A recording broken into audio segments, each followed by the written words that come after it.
Hello, Acho. Let's read the given question. The question says an AC source is rated 220 volts, 60 hertz. The average voltage is calculated in a time interval of 16.67 millisecond.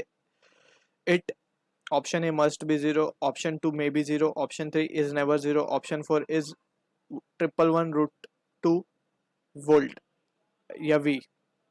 So to understand the question, we need to understand how we calculate the average, right? So as a key concept, हम बात करते हैं average power concept की.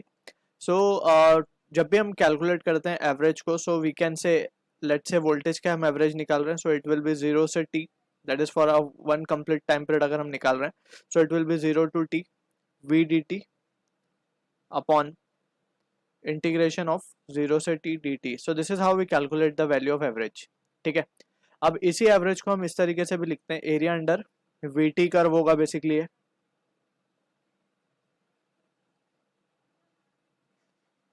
Divided by integration T D T. ठीक है, अब यहां से we need to be careful कि अगर जो वेव फंक्शन हमें गिवन है या फिर जो साइनोसॉइडल बेसिकली अगर ये साइनोसॉइडल फंक्शन है या कुछ ऐसा वेव फंक्शन है जो सिमेट्रिक है, लाइट से फॉर एग्जांपल अगर हम साइनोसॉइडल कर्व बनाए यहाँ पे, सो वी कैन सी ये एक सिमेट्रिक कर्व हमें गिवन है, राइट, और symmetric AC source function given है हमें. So in that situation we can say जो आई एवरेज की या फिर अगर ये वी वर्सेस टी का ग्राफ हम प्लॉट कर रहे हैं, सो वी कैन से जो वी एवरेज आएगा इट विल बी 0.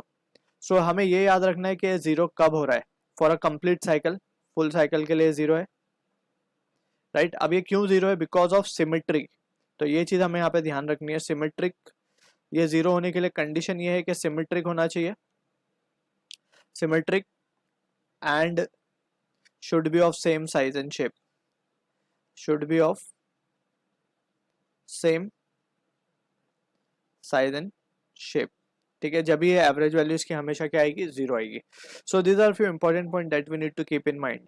अब हमें जो क्वेश्चन में गिवन है, एसी सोर्स गिवन है, उसकी फ्रीक्वेंसी हमें गिवन है और 60 हर्ट्ज गिवन है. हमसे बोला जा रहा है कि एवरेज वैल्यू हमें कैलकुलेट करनी है 16.6 मिली सेकेंड में. सबसे पहले हम चेक करते हैं कि एक टाइम पीरियड में कितना इसको एक टाइम पीरियड कितना टाइम होता है एक टाइम पीरियड में. सो बेसिकली एफ हमें गिवन है, so f is nothing but reciprocal of time period, right. So in that situation we can say it can be written as T को हम यहाँ से निकाल सकते हैं, टाइम पीरियड की वैल्यू आ जाएगी 1/f और we can say it as to be 1/60. So T की जो वैल्यू आ रही है वो आ रही है 16.67 मिली सेकेंड, राइट.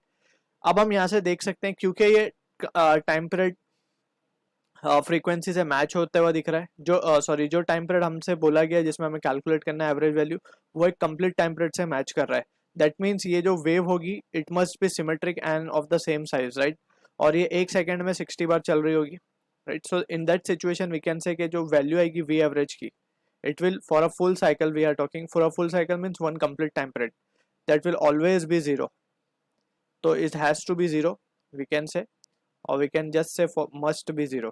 अगर ये कुछ और वैल्यू आती तो हम कहते हैं कि नेवर बी 0, बट यहाँ पे will be 0. So in that situation we can see कि option 1 is the correct answer to the question. I hope you understood the solution. All the best.